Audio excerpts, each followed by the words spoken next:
मोदी शाह का वो कौन सा सपना है जिसे गुजरात जीत कर आखिरी बार पूरा करना चाहते हैं? पीएम मोदी से बड़ी इस बार अमित शाह की अग्नि परीक्षा। मोदी शाह का नहीं पूरा हुआ ये सपना तो जिंदगी भर पछताना पड़ेगा। इस बार का गुजरात चुनाव क्या पीएम मोदी के करियर का आखिरी चुनाव होने जा रहा है? वो कौन सा सपना है जिसे पीएम मोदी आखिरी बार पूरा करना चाहते हैं? क्या पीएम मोदी अपनी कुर्सी छोड़ने वाले हैं, संन्यास लेने जा रहे हैं, या फिर कहानी कुछ और है? अरविंद केजरीवाल और राहुल गांधी से निपटने के लिए शाह ने अपनी सबसे विस्फोटक रणनीति तैयार की है और पहली बार मोदी का सपना पूरा करने के लिए इतना बड़ा कदम उठाने जा रहे हैं। खबर मिलते ही राहुल गांधी ने भारत जोड़ो यात्रा को बंद करके गुजरात का मोर्चा संभाल लिया है। इधर आम आदमी पार्टी के सतेज जैन जब दिल्ली के तिहाड़ जेल में मालिश करवा रहे थे, उधर दिल्ली संभालने की बजाय अरविंद केजरीवाल डर के मारे गुजरात में डेरा डालकर बैठ गए। 5 दिसंबर को पीएम मोदी के सामने केजरीवाल और ममता बनर्जी एक टेबल पर बैठेंगे, लेकिन 8 दिसंबर को मोदी क्या चाहते हैं उसकी कहानी जान लीजिए। रविवार को जब मोदी गुजरात में रैली करने पहुंचे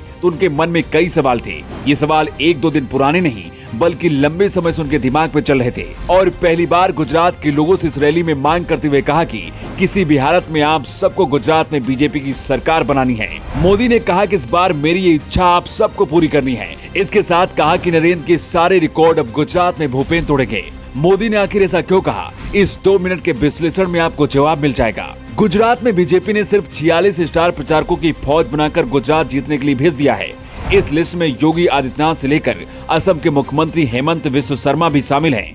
देश के वो सभी बीजेपी नेता गुजरात में जाकर वोट मांग रहे हैं जिनका प्रभाव गुजरात में है और वोट बटोर सकते हैं। खुद मोदी और अमित शाह गांव के प्रधानी वाले चुनाव की तरह घर घर जाकर वोट मांगने वाले हैं। पिछले 4 दिन के अंदर 60 से ज्यादा बीजेपी के बड़े नेता गुजरात की सड़कों पर घूम रहे हैं और बीजेपी के लिए वोट मांग रहे हैं। अगर मोदी अपना वादा पूरा करते हैं तो इस बार का गुजरात चुनाव मोदी के सियासी कैरियर का आखिरी चुनाव होगा। 2014 में खुद मोदी शाह ने पार्टी के लिए नियम बनाया था कि 75 पार के नेताओं को संन्यास लेना पड़ेगा। ठीक वैसे ही जैसे अडवाणी सहित कई नेताओं के साथ किया गया। गुजरात का अगला चुनाव अब 2027 में होगा और तब मोदी की उम्र 77 साल हो चुकी होगी। मतलब कि पार्टी के नियमों के हिसाब से मोदी राजनीति से संन्यास ले सकते हैं।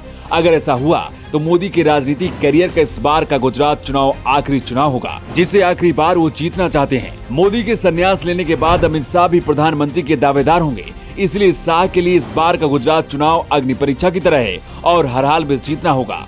इशारों में ही सही, लेकिन गुजरात के लोगों तक मोदी के संदेश पहुंच गया है। इसकी वजह से केजरीवाल और कांग्रेस के पक्ष में जो माहौल बन रहा था फिर से बिखरता हुआ नजर आ रहा है। ये बात राहुल गांधी और केजरीवाल भी समझ गए हैं।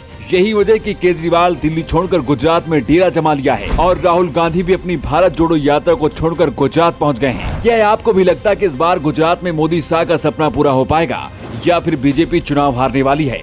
आपकी क्या राय है कमेंट बॉक्स में लिखकर जरूर बताएं। Bureau report, new times.